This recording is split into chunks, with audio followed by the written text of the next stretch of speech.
Somewhere in China, a grandmother is still living in the very same concrete apartment her parents purchased back in 1987. The walls are the originals, the structure remains strong, and the building could easily outlast another generation. In the United States, a residential building of the same age might already have been torn down, replaced, or marked for major redevelopment. Same time period, completely different result. The story starts long before the first foundation is poured. America and China chose very different building materials for their homes, and that decision reveals a much bigger difference in how each country thinks about housing. Most American homes are built with wood, while China's urban housing is largely made from reinforced concrete. This is not just about appearance or design, it is a long-term strategy.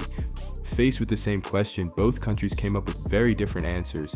What should a home be built to withstand? America's answer was wood. Imagine the American frontier during the 1830s, and you're not surrounded by busy streets or growing cities. You're deep in unsettled territory, somewhere in Ohio, Indiana, or Missouri. You need a house immediately. Not months from now, and not even weeks from now. Winter is closing in, your family is depending on you, and endless forests stretch across the horizon in every direction. That forest was not just part of the landscape, it was the answer to a massive problem. In the 19th century, America had more usable timber per square mile than almost anywhere on the planet. The eastern seaboard was covered by what felt like one giant forest, and as settlers moved farther west, the supply of trees seemed endless. Cutting them down was not seen as a burden.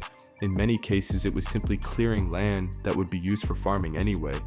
Wood was not just easy to find, it was everywhere. It was abundant, inexpensive, and often sitting directly on the land people wanted to use. But the real breakthrough was not the timber itself, it was a new way of building with it. In 1833, a construction technique known as balloon framing appeared in Chicago. Before that, putting up a timber structure required experienced craftsmen, complex hand-cut joints, and months of hard labor. Balloon framing flipped the script completely. It relied on thin, standardized pieces of lumber, typically 2x4s, fastened together with low-cost machine-made nails. Suddenly, people without years of specialized training could frame an entire house in a matter of days instead of months. The barrier to home building dropped fast, and the impact was huge. This was more than just another construction upgrade. It became one of the key technologies behind America's rapid expansion. As settlers spread across vast new territories, there was an urgent need for homes, and lots of them. Balloon framing, followed later by platform framing, made that possible. Sawmill towns boomed, lumber businesses took off, and supply networks stretched from the Pacific Northwest all the way to the Gulf Coast. An entire industrial powerhouse grew around a single material, a single construction method, and one core belief: America needed housing that could be built fast and at low cost. Back in 1850, that thinking made perfect sense. By 2026, the situation looks very different, yet by the time people started seriously questioning the system, it had already become enormous and deeply rooted in the economy. American building codes were designed with wood construction in mind. Trade schools and unions trained generations of workers using wood frame techniques. The lumber industry became a major force in politics and legislation. Over time, the supply chains, labor force, regulations, financing models, and construction practices all became centered around wood. Everything was built to support that system because that system was already in place. That meant switching materials was never as simple as choosing a better option. It would have required major changes across industries that employed millions of people and influenced nearly every part of the economy.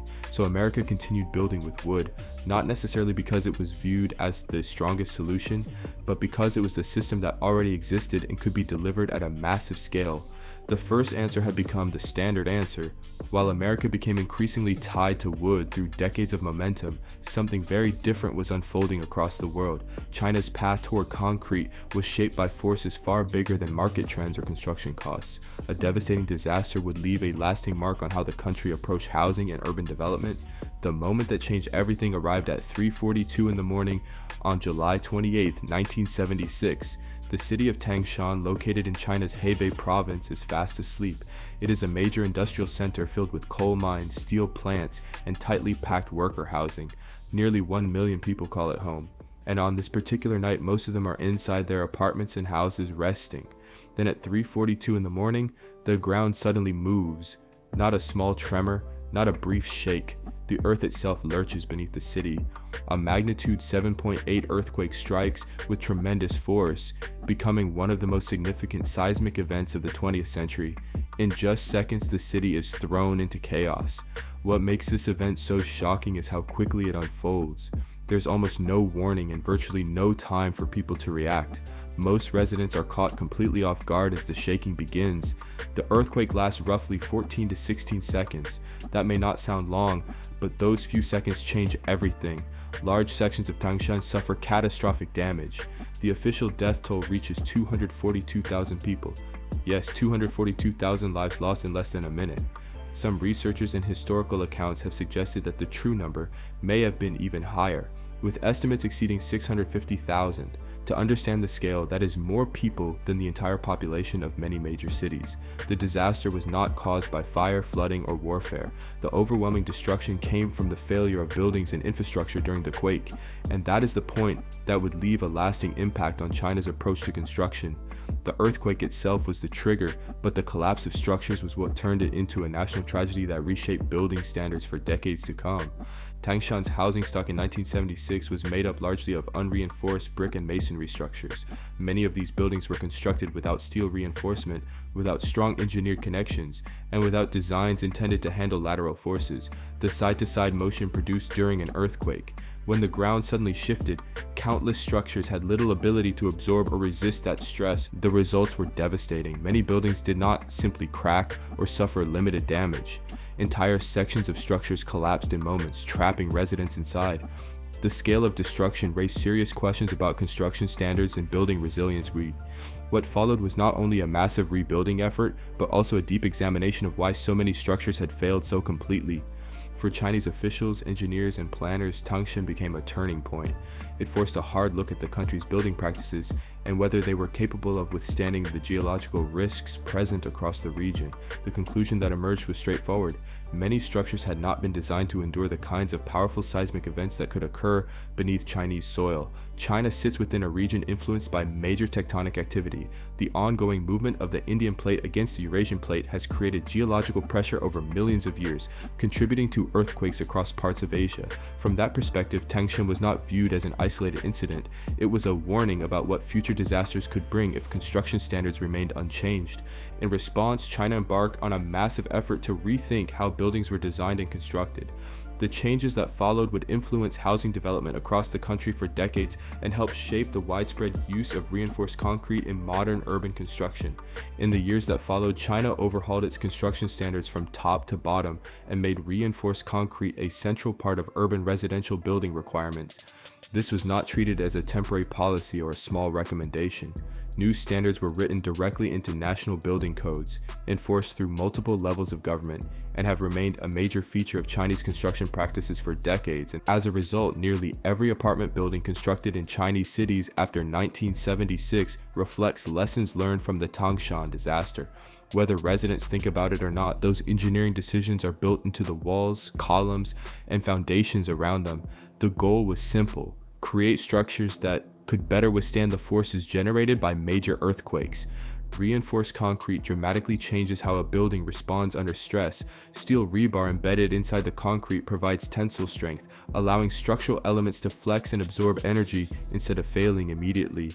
The concrete itself provides exceptional compressive strength, helping support heavy loads and maintain stability under pressure. Together, these materials form a system designed to perform far better during seismic events. That does not mean buildings become indestructible. Cracks and damage can still occur during powerful earthquakes.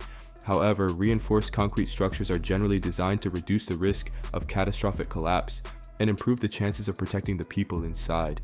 For many policymakers and engineers, the lessons of Tangshan made stronger construction a national priority.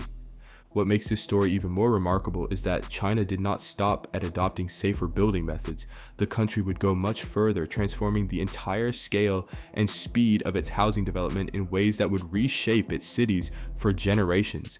China did not simply adopt reinforced concrete as a building material. It built an enormous industrial system around it, one so large, so powerful, and so efficient that concrete became one of the most practical and cost-effective options for large-scale construction.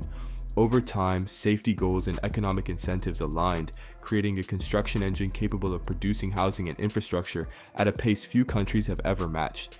One statistic highlights just how massive that system became. China produces roughly 57% of the world's cement. Think about that for a moment. More than half of all cement produced globally comes from a single country. That figure alone gives a glimpse into the scale of China's construction industry, but it is only part of the story. Consider what cement is used for. Roads, bridges, apartment towers, factories, rail networks, and countless other projects depend on it. Across the world, construction sites are constantly consuming massive amounts of cement, and a huge share of that supply originates in China. The scale is staggering and has helped fuel decades of rapid development. This level of dominance did not appear overnight. It was built through long-term investment, industrial planning, expanded manufacturing capacity, and the creation of vast supply networks. The result was a construction ecosystem that reshaped the economics of building on a massive scale and gave China an unmatched ability to support large development projects. But cement is only one piece of the puzzle. To understand how China transformed housing construction, you have to look beyond cement itself, because concrete is much more than just cement mixed with water. The real story is even bigger. Concrete is not just one material, it is a combination of cement, water, aggregate, and steel. That last ingredient is especially important. Steel rebar acts as the internal framework of reinforced concrete structures running through walls, columns, beams, and floor slabs. It is one of the key reasons modern concrete buildings can handle heavy loads and better withstand certain types of structural stress. When it comes to steel production, China's scale is extraordinary. The country produces more steel than the next 10 largest steel-producing nations combined. Countries such as the United States, India, Japan, Russia, South Korea, Germany, Turkey, Brazil, Iran, and Ukraine all contribute significant amounts of steel to the global market. Yet even when their production is added together, China still comes out ahead by a remarkable margin. At that level of output has major consequences for construction. In many Chinese cities, reinforced concrete is not viewed as the premium or expensive option. In many cases, it has become one of the most practical and cost-effective choices available. Massive manufacturing capacity, extensive supply chains, and a workforce experience in large-scale concrete construction have all helped reduce costs across the industry. This creates a fascinating contrast. In the United States, wood is often favored because it can be an affordable and efficient building material for residential construction.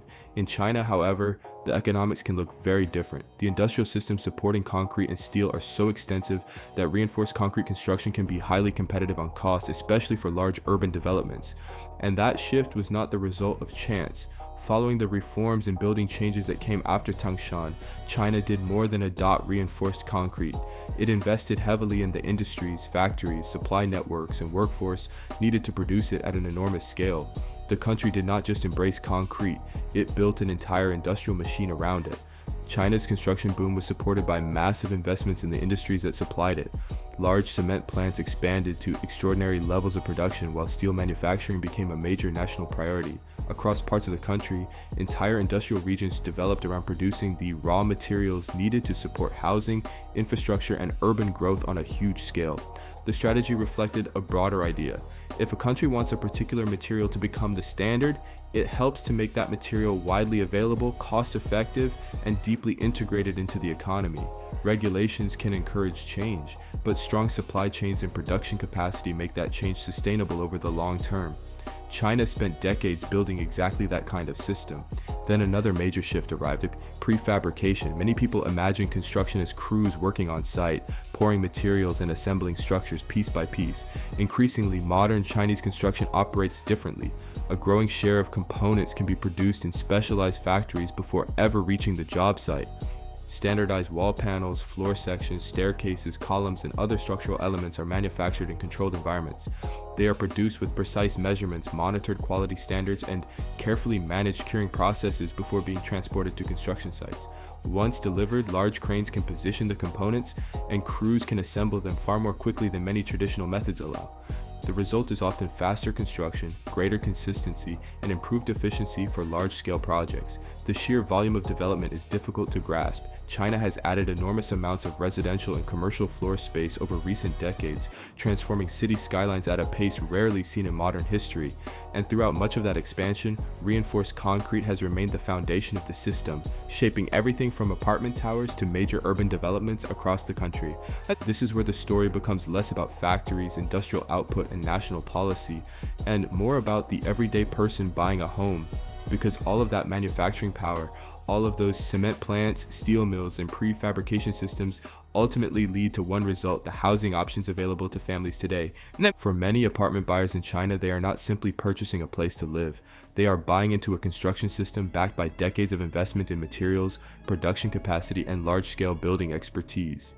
The cost of many concrete structures is influenced by an industrial network that has spent years making reinforced concrete widely available and economically competitive across major urban markets. Now compare that with a family purchasing a typical wood frame home in the United States. Wood construction remains popular for several reasons. It can be quick to build, relatively easy to source, and supported by a mature financing and construction system. These factors often help reduce upfront construction costs and make new housing easier to deliver at scale. However, the long-term picture can be more complicated. Wood structures may require ongoing maintenance that concrete buildings often do not. Depending on the region, homeowners may need to address issues such as moisture damage, rot, or insect activity. Termites alone cause billions of dollars in property damage across the United States each year, creating significant repair costs for many homeowners. That does not mean one material is perfect and the other is flawed. Every building method comes with trade-offs. But the key difference is that the true cost of a home is not always visible on the day it is purchased. Some expenses show up years later through maintenance, repairs, insurance, and long-term durability. And those costs can add up in a big way. The insurance industry pays close attention to the strengths and weaknesses of different building materials, and those differences can have real financial consequences for homeowners. In the United States, many homeowners carry insurance policies that help protect against risks such as fire, storms, flooding, and other forms of property damage. The exact costs vary by location, climate, and building type, but protection against these risks is often a significant part of long-term homeownership. For owners of reinforced concrete apartments, the risk profile can look different. Certain building materials may offer advantages in specific situations, which can influence maintenance costs, repair needs, and even insurance considerations. While no structure is immune to damage, the material used in construction can play a major role in how risks are managed over time. This is where the discussion moves beyond engineering and into household finances. The question is not just what families pay to buy a home, but what they spend maintaining it, protecting it, and preserving its value over decades. Small differences each year can turn into major differences over a generation, especially when housing is the largest asset many families will ever own. Consider a simple comparison. Two families purchase homes at roughly the same stage of life. One family buys a 3-bedroom, 2-bathroom wood frame house in suburban Phoenix, Arizona. It has a garage, a backyard, and represents a version of the traditional American dream built from lumber, drywall, and modern residential materials. Meanwhile, another family purchases a reinforced concrete apartment in Chengdu, China. The home is similar in size and occupies a comparable place in their financial journey. For both households, it is a major milestone, perhaps their first significant asset and the foundation they hope to build their future upon. On paper, both families purchased a home, but when you look closer, the economics behind those purchases can be very different. In many parts of the United States, a home's long-term value is heavily influenced by the land it sits on. Location, local demand, zoning, infrastructure, and surrounding development often play a major role in determining whether a property's value rises over time. The structure itself follows a different financial path. Like most physical assets, houses experience wear and tear as they age. Roofs need replacement, mechanical systems wear out, and ongoing maintenance becomes necessary. Appraisers, lenders, and insurers all take these factors into account when evaluating residential properties. While home values can increase significantly, a large portion of that appreciation is often tied to the land and market conditions rather than the building materials alone. For many reinforced concrete apartment buildings, the equation can look somewhat different. Concrete structures are often designed for long service lives, particularly when properly maintained. Because reinforced concrete is resistant to many of the issues that affect wood, such as rot and termite damage, the structural framework can remain functional for decades with fewer material-related concerns. The key components of these buildings, the walls, columns, beams, and floor slabs, are designed to provide long-term durability. they do not face some of the same maintenance challenges associated with wood frame construction. As a result, many concrete buildings can continue serving their intended purpose across multiple generations when maintenance and upkeep are handled properly. But the bigger issue is not simply which material lasts longer, it is how those differences affect families over time. Housing is often the largest investment people make, and the durability, maintenance costs, and long-term performance of that investment can shape financial outcomes for years, sometimes even across generations. At the heart of this discussion is a simple question: what exactly are you passing on to the next generation? For many families living in reinforced concrete apartments, the expectation is that the structure itself may remain usable for decades, potentially serving children and grandchildren long after the original owners are gone. When a building is designed for a long lifespan and maintained properly, its core function can continue across multiple generations. In that sense, housing becomes more than just a place to live. It becomes part of a family's long-term financial picture. Supporters of concrete construction often argue that durability is one of its biggest advantages because the structural framework can remain intact for an extended period without requiring complete replacement. For many wood frame homes, the situation can be different. While countless wood houses last for many decades and some remain standing for well over a century, they generally require more ongoing maintenance and periodic upgrades. Over time, homeowners may face major renovation decisions, and in some cases, redevelopment or rebuilding becomes financially attractive depending on the condition of the property and local market conditions. The land beneath the home often remains a major source of value, especially in high-demand areas. As a result, future generations may inherit both the property and the responsibility of deciding whether to maintain, renovate, or replace the existing structure. That decision can carry significant costs and considerations, and this is where long-term maintenance becomes impossible to ignore. Wood frame homes require regular upkeep to stay in good condition. Roofs eventually need replacement, exterior surfaces often require repainting or repairs, and moisture intrusion can lead to expensive problems if left unchecked. Add concerns such as insect damage, including termites in certain regions, and the ongoing cost of ownership can become a major factor in the true lifetime cost of a home.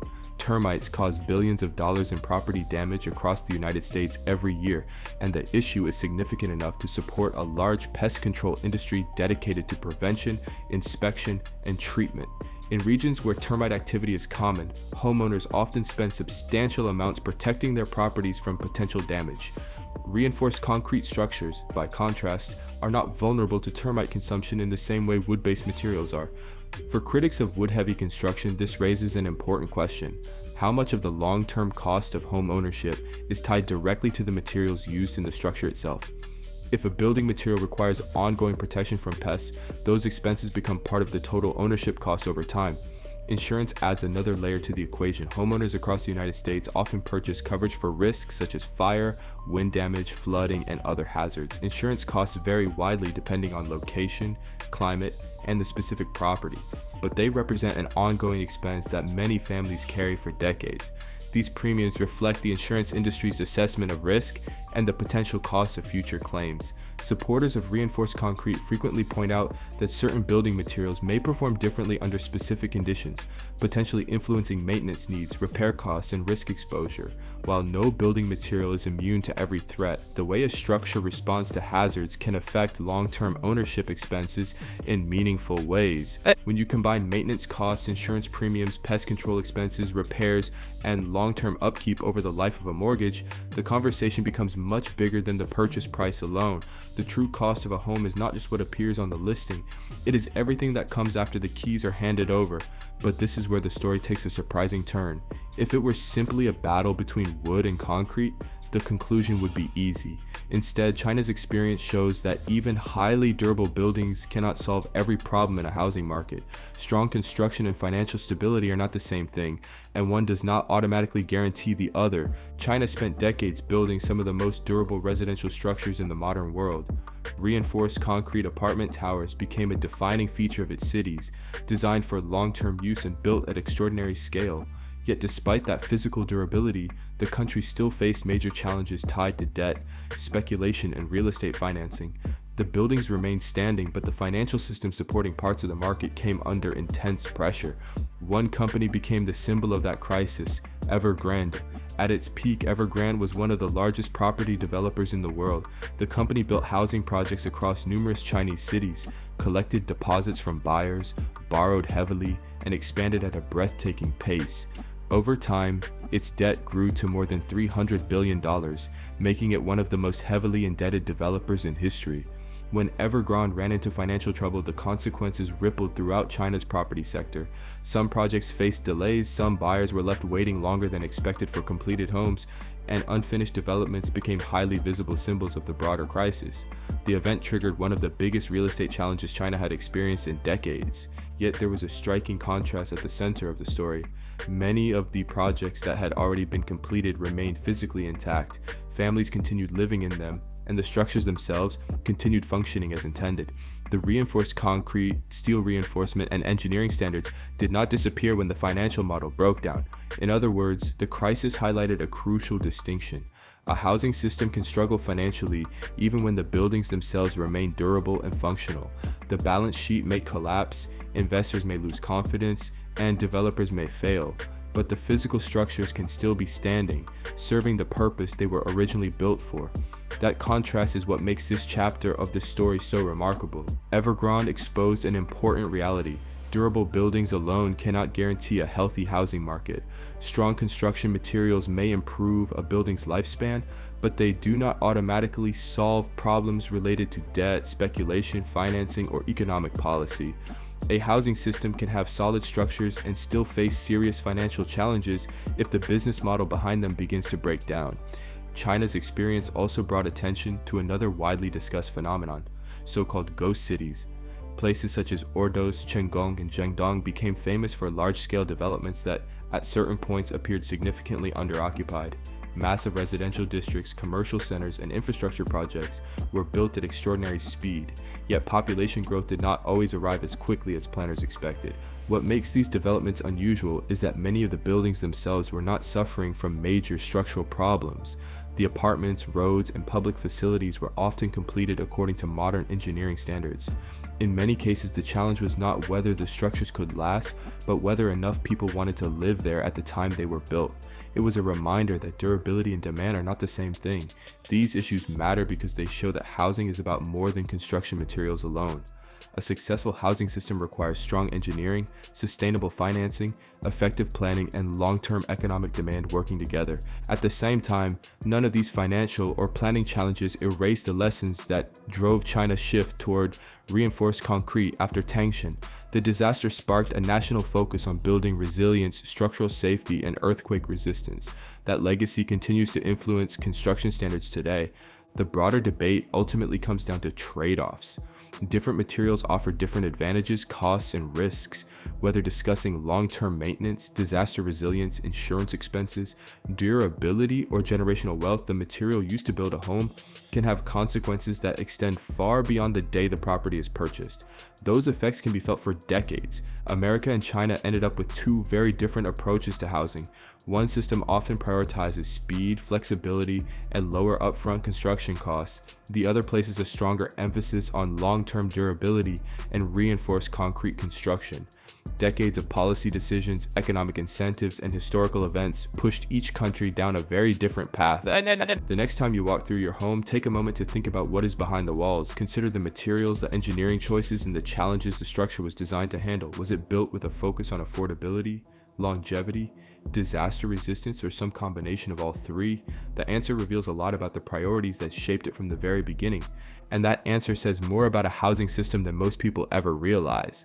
If you enjoyed this video, make sure to like, share, and subscribe to the channel for more deep dives into the stories shaping our world. Drop your thoughts in the comments below, and I'll see you in the next one.